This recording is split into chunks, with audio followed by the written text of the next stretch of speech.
In a world of 350 billion movie podcasts, two chumps have decided that now is the time for cult movies to engage in combat. Disagreements will be had, blood may be spilled, and voiceover artists most definitely will not be paid. This is Cult Film Face-Off. Hello and welcome to episode 1 of Cult Film Face-Off, a new film podcast. My name is Chet Roivers, with me is Nick Leonard. Hey! Every episode we are going to look at two sometimes closely related and sometimes vaguely related cult films. We're going to discuss them and then we're going to select a victor. This episode we're going to look at two films. The similarities, I suppose, they're both very dark, both sort of decidedly nihilistic in tone. Both of them are road movies, both of them are chase movies, and both of them were utterly loathed by the late great Roger Ebert. I am talking about The Hitcher and I am talking about Wolf Creek. So let's go in first. Let's talk about The Hitcher. The Hitcher, a horror thriller from 1986, directed by Robert Harmon. When teenager Jim Halsey picks up hitchhiker John Ryder on the side of the road one night, does he have any idea what he's getting into? Does he fuck? When Jim Halsey let the Hitcher into his car, he opened the doors of hell. What do you want? I want you to stop me. Once you've met the Hitcher, you'll never pick up another. The terror starts the moment you stop for the Hitcher. What do you want? I want you to stop me. Right, okay, so The Hitcher. Had you seen The Hitcher before watching it for this? No, first time. I've never seen it. It's one of those films that I've always wanted to see, so I was really looking forward to flip this one on. How did you find it? I enjoyed it. I thought it was really well put together. I thought the majority of the cast were really good. Rutger Hauer is just fantastic. He exudes menace, charisma. C. Thomas Howe as the kid was really good as well. I mean, I love the fact that he was just getting ground down, and when he loses his shit, he loses it spectacularly. And I really bought into the fact, you know, how he starts off, you know, this plucky kid who's doing this car, transporting this car across state and everything, really green behind the ears, and by the end of it, he's obviously turned into a twisted piece of work. Yeah. Who wasn't so good in the acting stakes were anyone who had anything to do with the law in the film. Right. were terrible. That's those segments of when the local hillbilly police got involved. They kind of took me out of the film a little bit. Really? Yeah. Okay, I didn't find that. I mean, I do think Steve Thomas Howell was one of those actors who was, he was hyped back in the 80s and he just came to nothing, kind of. But he really sells the innocence of that character, because when, the whole thing hinges on whether this kid would actually pick up someone on a highway when he's on a drive-away car. There's no reason that person would do that, but he totally sold the innocence. I didn't find all of the police you thought were just bad actors. The police were. I thought the police were bad. were bad. In some ways, there was the two cops who apprehended them when they came off the bus.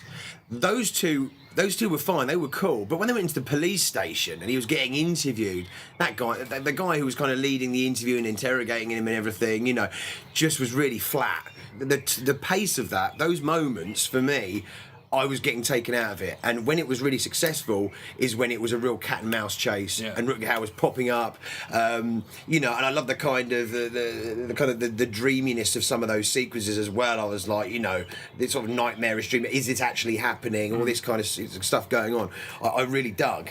When it punctuated the scenes with the law enforcement, that's when I kind of was just like, it's taking me out of it a little bit. Let's get back on the road again and get Rutger Hauer chewing the scenery and chasing him down. That's really interesting because I've seen this film probably 10 times, and I saw it first when I was a kid. I didn't have any problem with those performances, and I suppose one of the key things about when he is apprehended by the law, I really love the fact that the police never for one second think that Jim Halsey's guilty. There's an exchange where one of the police turns to the other one and says, any fool can see that's not the killer. But when the first lot of law guys take him in, they're convinced that he did it. Oh, that's true. I mean, but there was something. It's so nice about. But the thing about The Hitcher is, I think it's always ahead of the curve. There are so many shots in it, particularly when Jim Halsey does something that you're not 100% sure a real character would do, something daft, like when he gets out of the car after he's got rid of the Hitcher and he sees a car pulled over by the side, the Hitcher's obviously killed somebody, he walks over to the car, and when he comes back to the car, the shot captures the fact that he's not in the back seat, which immediately, as a fan of horror films, you're watching it, waiting to see he's going to come back into the car on this side, and you also think maybe he's taking the keys. There's a shot of him reaching for the keys again. It's just like it's always ahead. So I thought it's still a really smart film. It does turn into an action film in the last third, but I just thought I still think it's really effective. When it was its most effective for me is when it was cat and mouse, and when they were on the road. It was really well filmed. Do you know who the cinematographer was? No. His name's John Seal. He's one of these. Well, he's a cinematographer who doesn't seem to work. He works infrequently, but some of the projects he's done. He was a cinematographer on Rain Man. He was a cinematographer on Mad Max Fury Road. He's got a really amazing CV, but he just seems to like work for a couple of years and then take a couple of years off, which is it seems like a smart way to live your life. But I couldn't find this. It's actually really hard to find. It wasn't on Netflix, obviously, but it wasn't available on Apple TV. It wasn't available on, so I picked up a Blu-ray cheap, and I'm glad I did, because it is a good-looking film. It really does look nice. There's obviously a lot of stuff kind of hinted in the fact that kind of it's how did you find their relationship? With John Ryder and Jim Halsey. Yeah.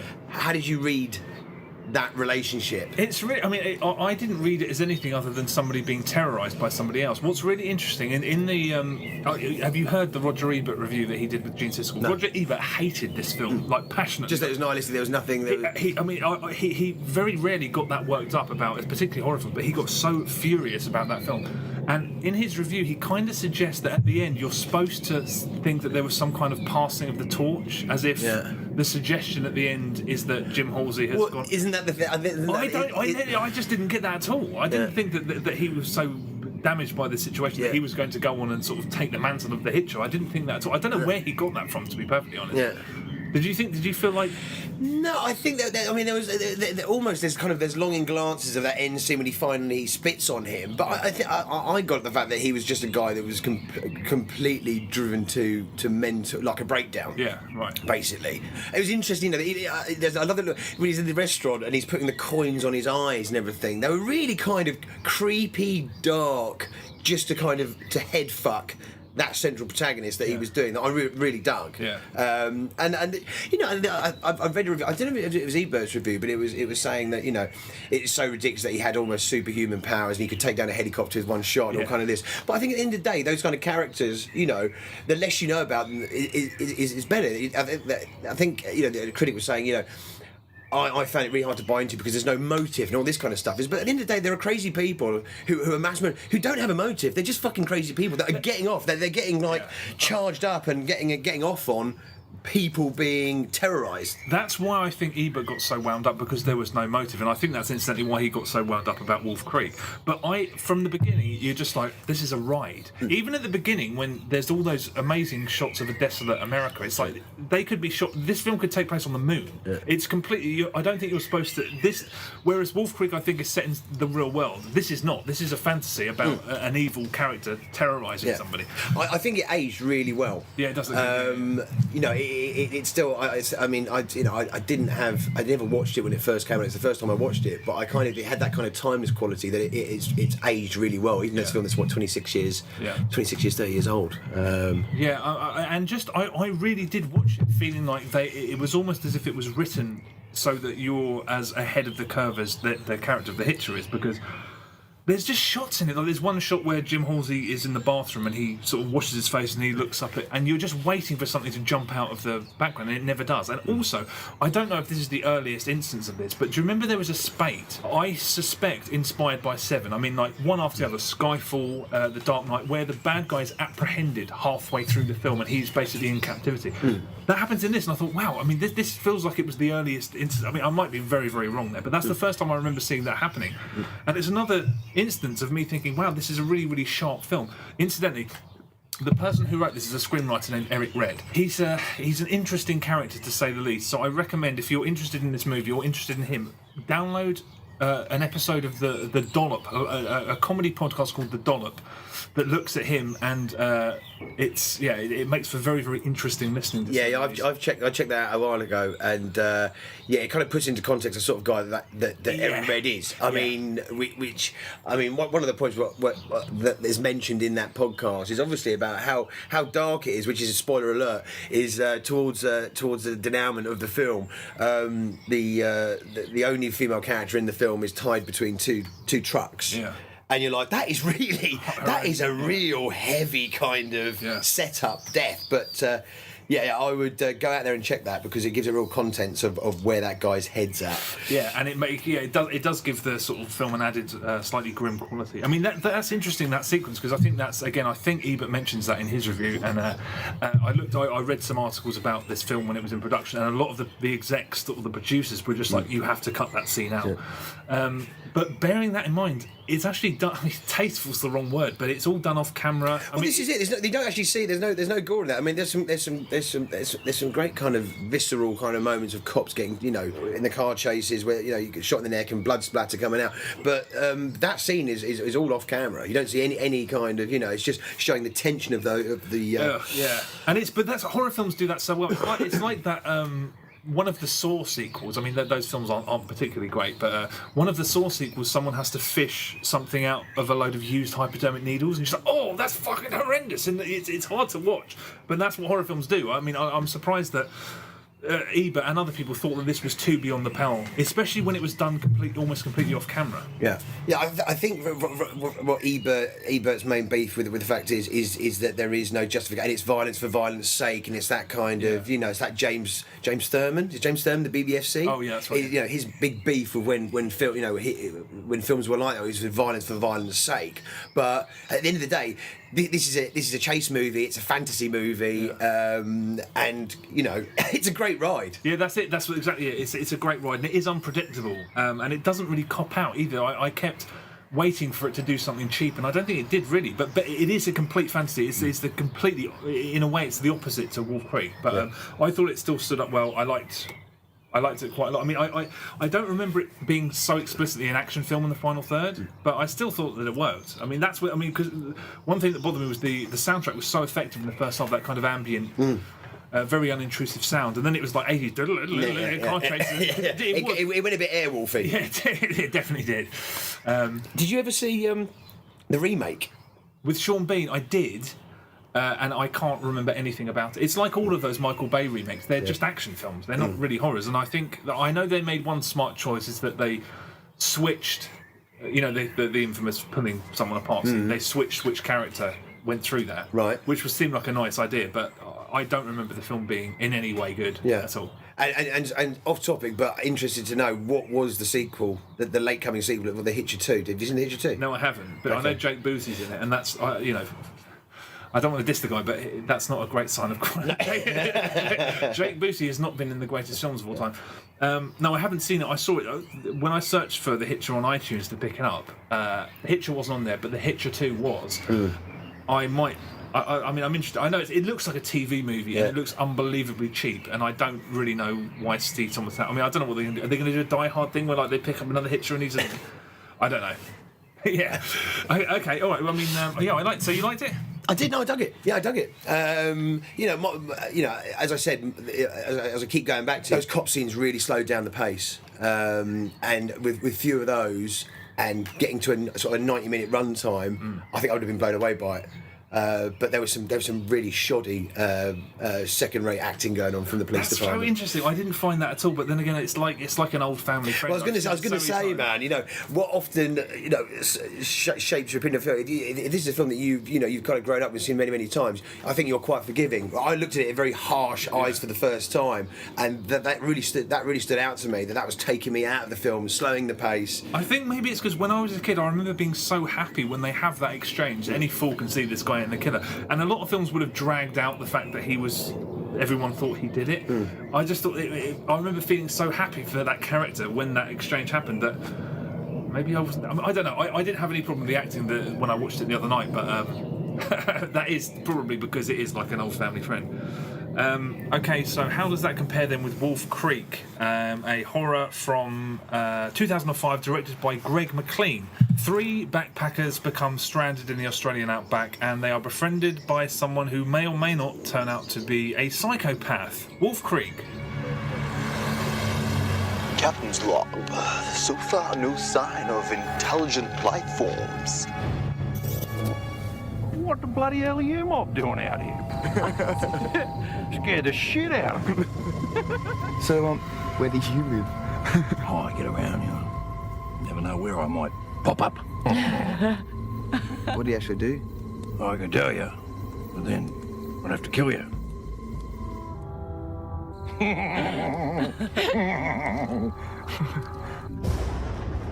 Right, okay, so Wolf Creek, I knew you were a fan of this from day one, weren't you? From the time it came out. Yeah, absolutely. Blew me away first watch. Saw it at the cinema. I think, pretty sure we saw it together, right? No, I didn't see it until it came out on DVD, I think. Ah, right, okay. No, I saw it at the cinema.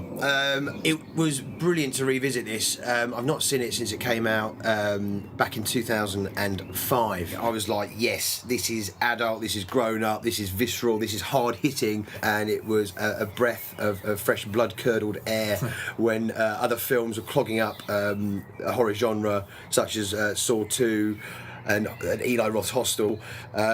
Loved it. Grown up, adult, and what a fantastic main protagonist we were introduced to in Mick Taylor, which I looked in. Actually, did a bit of background reading on this and found out that Jarrett was a method actor, and he stayed in character for the entirety of the shoot. So in between takes, he was still Mick Taylor, and he didn't wash, and he stunk. And he absolutely embodied that character. Apparently, it took him 4 months to perfect the little laugh that he does in the film. Yeah. I just think it's an amazing piece of work. It's an amazing performance from him. Yeah, no doubt.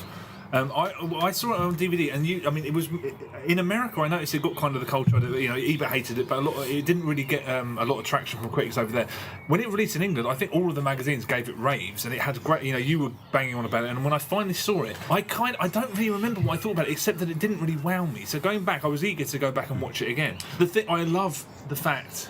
First of all, that the characters actually look like real people. The actors, it's not one of the problems with the Michael Bay horror remakes and a lot of horror films in general is it's just fucking models walking around and you don't feel that they're real people. The people in this are really, they actually look like real people, and the writing's so good that I know 2 girls like those English backpackers. I know that Aussie guy. I felt like I really know them, and one of the strongest things about the film is the way half an hour before anything happens. It ambles along like. Whatever happens. I think this film's been made for people to discover, not knowing what the hell it is, late at night, because it could be anything. There's a moment in the first half an hour when they visit a meteorite site and their watches stop and the car breaks. It could be the beginning of like an alien invasion film. So if you don't know where it's going, I can only imagine where. I mean, that would really just fuck your head up. It's a really well measured, intelligent setup. There's only very small kind of suggestion about what's going to happen with the map at the beginning that's been circled. That's right, yeah. But the rest of it is. As you say, it's building up, and you actually care about those 3 characters. It's you believe those relationships, them waking up the beach, all hungover, going on this road trip, and you really care about them, which is why it makes the second half so impactful. Also, just the fact that how long it goes on. I forgot I was watching a horror film, even though I've seen it. You're just watching like a sort of. And it's beautifully shot as well. It is. It's like the Australian Tourism Board could be using those shots to be selling trips, obviously, and wanting to back away from that as soon as Mick Taylor turns up. To be fair, I think he'd have a hard job trying to make the Australian outback look shit. I mean, there is that, but that's not to take away from it. It is a really, really good looking film. But once everything sort of kicked off and violence came into play, I mean, that performance, the Mick Taylor, it's I mean, he is a powerhouse, but I ended up watching the film kind of schematically and just thinking, they're running and then they're caught and then this happens and then that happened, and I was completely disengaged. I was so engaged in the first half. I don't know what it was about the second hour, after the first hour. I kind of watched it like I was watching. I don't know. I was completely not engaged, and I wasn't, because it was just a relentless sort of parade of stuff happening. I don't know. Did you not? Were you not caught up in the chasing and where he's you know, and then being apprehended, and where's the other guy, and you know, it hints at where he is. When's he going to get involved? And the girl's going to get away from him. And I was just from literally start to finish. I didn't. My interest did not waver at all. I kind of bought into it. I knew exactly what was happening, and forgetting how, like, you know, it's hot. Especially it still packs such a massive punch. I mean, you know, the spoiler alert, the head and the stick scene, the cutting off of the fingers and everything. I mean, it's really nasty stuff, and the kind of how he kind of the passive aggressiveness of him being, you know, kind of, you know, making a joke of what he's kind of doing, you know, was brilliant. Yeah. I mean, I can see that. It's so weird because the Hitcher and this are kind of comparable in that there was something about the fact that he plays a really nice guy, and when he turns around the campfire, you're like, oh. Well, exactly. When it lingers on his face, which is just slightly contorted. I mean, you're there going. There's a couple of moments of that when they rock up to Emu Creek, and it's their first encounter with dealing with these Aussie hillbillies, these Westies, and they go into the bar. And the guy says, you know, oh yeah, we're looking forward to, you know, making really lewd comments about the women and everything. Then he gets upstairs and he looks at you, that fuck off you, and you just there going, oh, the dread, you know. I mean, those guys were just like, it's like those guys are definitely from that. Those guys are probably in that bar, you know. It's so I really can't. This is how I felt. I remember this is how I felt when I watched it the first time. When the violence starts happening, and I don't know whether it's the fact that the Hitcher has no motive. He just wants to terrorise this kid, and this character wants to do the same.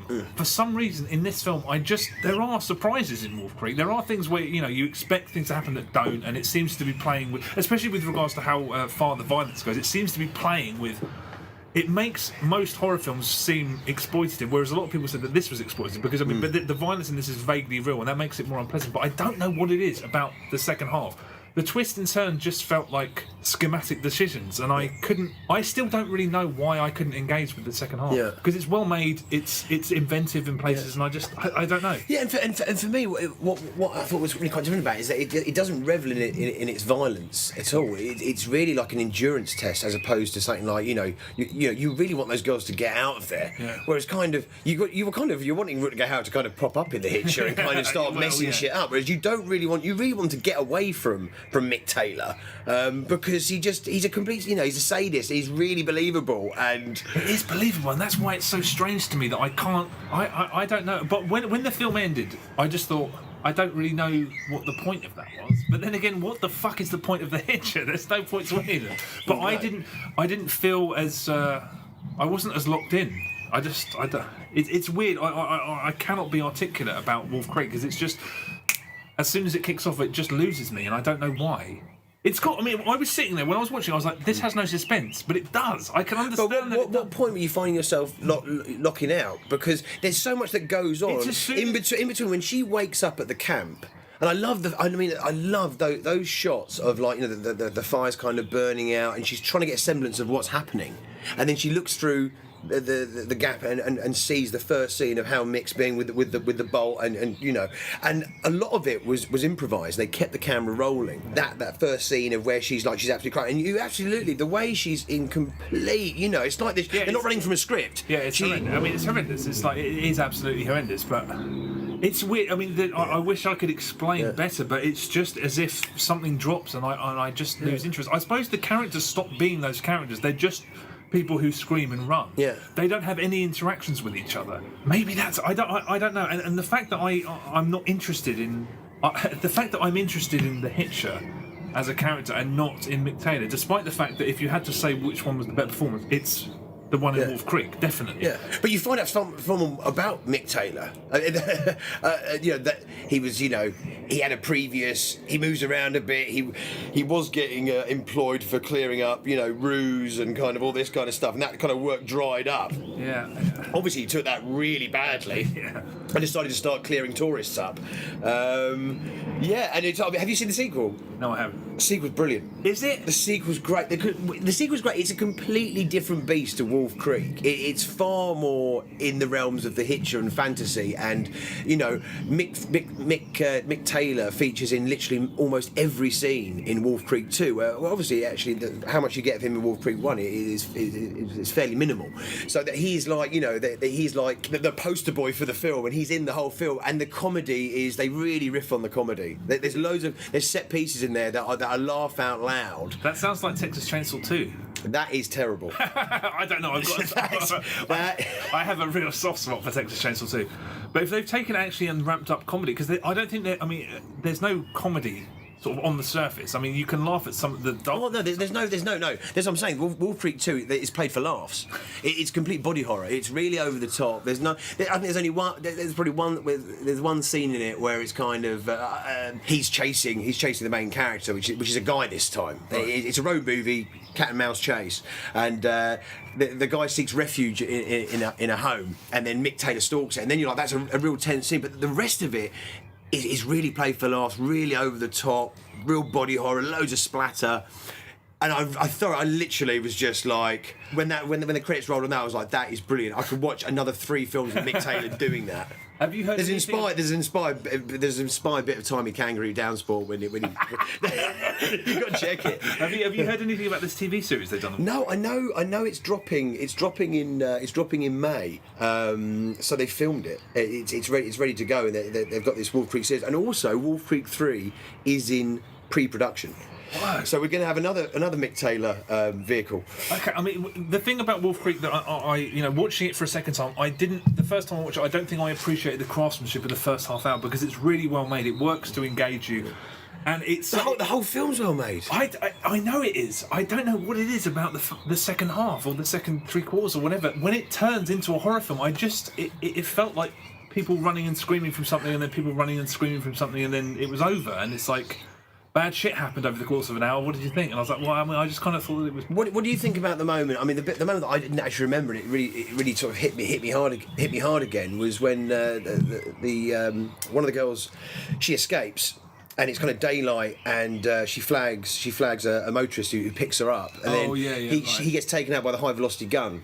And that still made me go, literally jolt. Yeah, see, I can appreciate it sort of on a technical level, and the way he rocks up, I'll tell you what made me laugh. When he rocks up and he's tied that handkerchief around his neck, it looks like he's got a neckerchief, and he just starts blowing kisses, going like that. Yeah. I was literally like, that's fucking brilliant.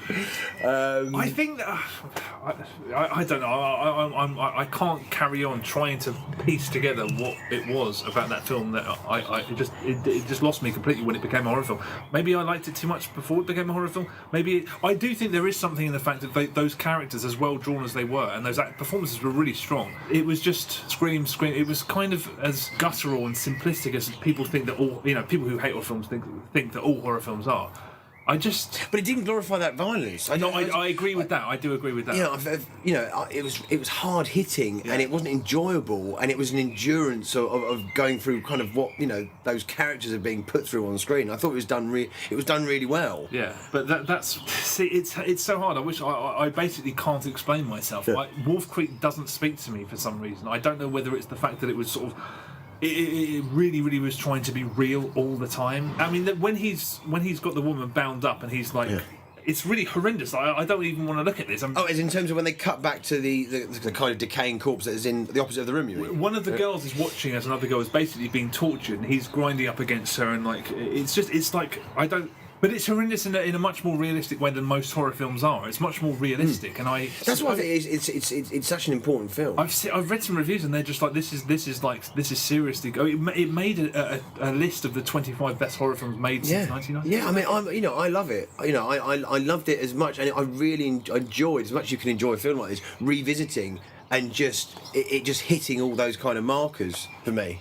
I tell you what's interesting that I found out as well is that Greg McLean, when he was casting for the role of Mick Taylor, and John Jarratt went for the audition.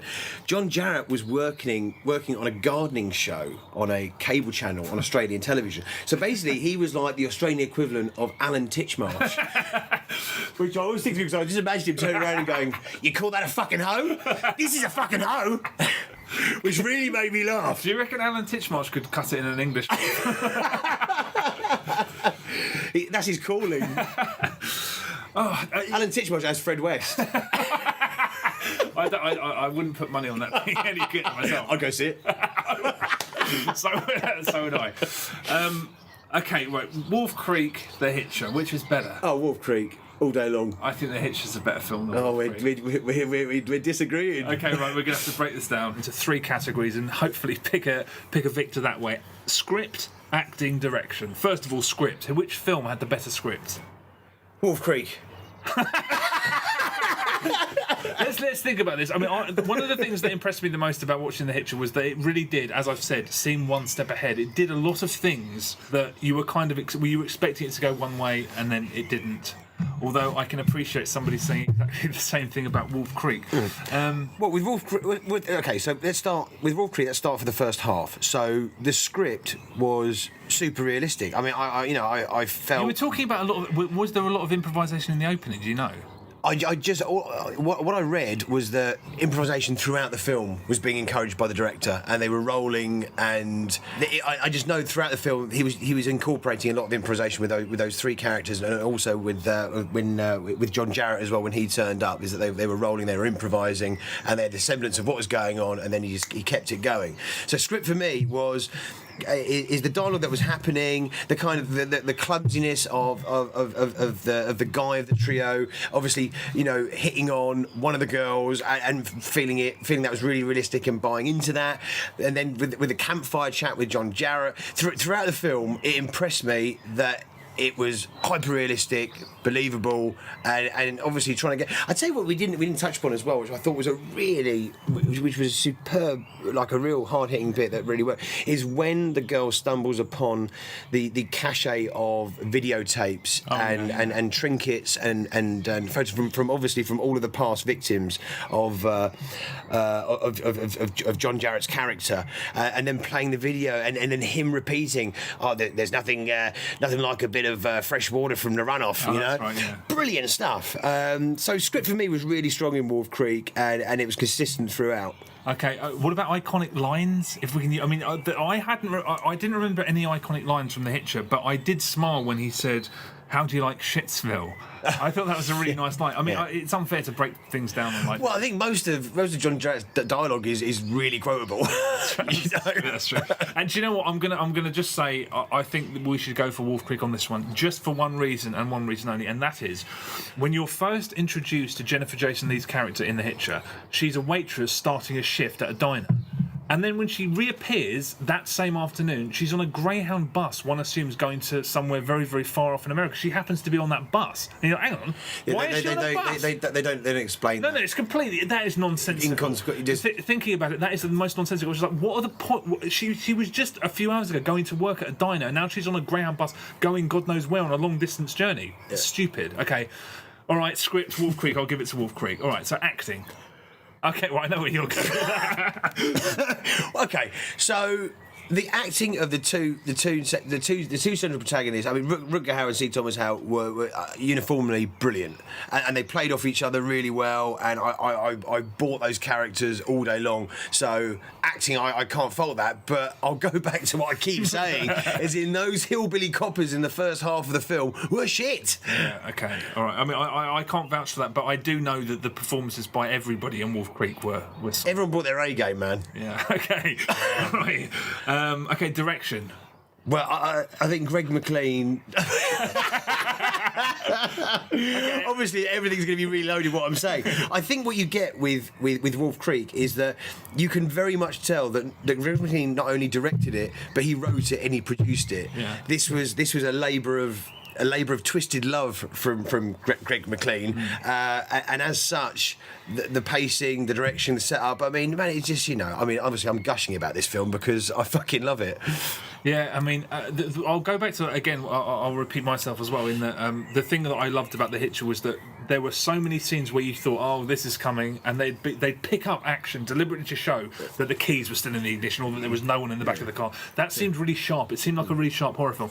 But then there was dumb stuff as well, though. You know, when C. Thomas Howell, he takes the cop, and he leaves the guns in the cops' holsters. He doesn't disarm the cops when he gets into their car, which is pretty stupid. Yeah. I mean, but then there was, I mean, in sort of comparison to that, in Wolf Creek, there's a moment where a girl needs to get away in a car, and she looks at the keys on the ignition. She goes, "Oh my god!" And I'm like, "But the person who has the keys to those cars is about 2 feet away from you. It's not a this is the thing with Wolf Creek being hyper realistic. It also does fall back into traditional horror tropes. Where, in the fact is, when he does get shot in the neck and he's down on the floor, I mean, she's got the butt of that gun, and she could make sure he's finished off. Yeah. But then, because you could counter argue that they just want to get away from him. They've been completely fucking terrorised. That was the one bit I found myself engaged. I was like, but take the butt of the gun. Exactly. You finish him off.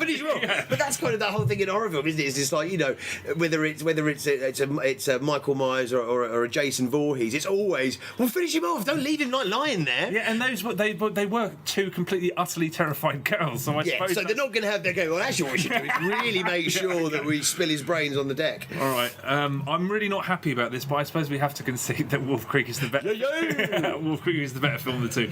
I think we're going to come up with a different method of deciding in the future. Yeah, I think we need to kind of bring in an adjudicator, bring in a phone a friend or phone an adjudicator to kind of to settle this for us. Yeah. Okay, so that's in the post. That's coming. But cool, Ski. Yeah, thank you very much for listening. Check us out. We're on SoundCloud. We're on YouTube, Facebook, Twitter. CFFO Cult Film Face Off, but it's normally hashtag CFFO. But thank you for listening. We'll be back with another episode shortly. Damn straight. Take it easy. Big thanks to you all. High fives and chest bumps. Cheers. Laters.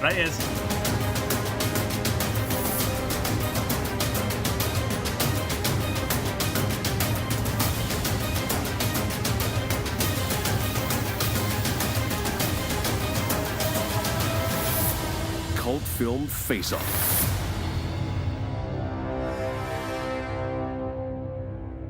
Our next film is the disgusting, meaningless shocker called The Hitcher. We're continuing to do this in alphabetical order, and it's a bad year for H's. This was another variation on the indestructible killer movie, sort of a son of Friday the 13th. It starred Rutger Hauer as a psychopath who hitched a ride with a young man and chased him and a girl he met all over the western countryside, piling brutality upon brutality, almost in slow motion.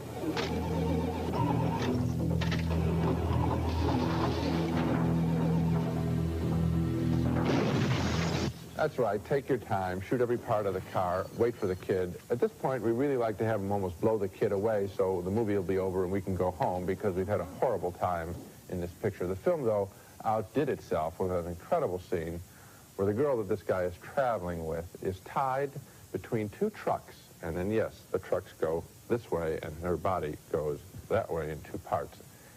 And I saw that scene developing, and I said to myself, no, they're not going to really do that. Someone's going to stop in and save her, and no one did. Now, I have nothing against violent films as long as they try to make some sense or put some kind of spin on their violence. Violent films have made my best 10 list, but The Hitcher was simply non-stop mayhem. Well, you know right away when they abandon reality. In other words, this movie moves within the first 10 minutes to a point where it's metaphor. It's not supposed to be taken seriously. They're trying to make some kind of a statement. And the statement they're trying to make turns out to be a very sick one because, of course, the symbolism at the end of the movie indicates that this young man, having now killed the Hitcher, has become the Hitcher. In other words, this will become his mission to go and find another young victim and torture him. So that the movie is extremely sick in its underlying orientation. That's the same premise of the Friday the 13th movies. And Roger, what it is really based on is sequelitis. Because the killer is reincarnated in the Friday the 13th movies so that they continue and make another one. Only I don't think we're going to see Hitcher 2. You never know. Or at least I'm not. Okay, well, I think you will, though, because that's what you get paid for. Not enough. Our next movie filled me with sadness and loathing. It's named Wolf Creek, and it's a despicable exercise in the torture and mutilation of helpless women. Two British backpackers and an Australian friend drive into the outback to see a meteor crater and are captured by a madman.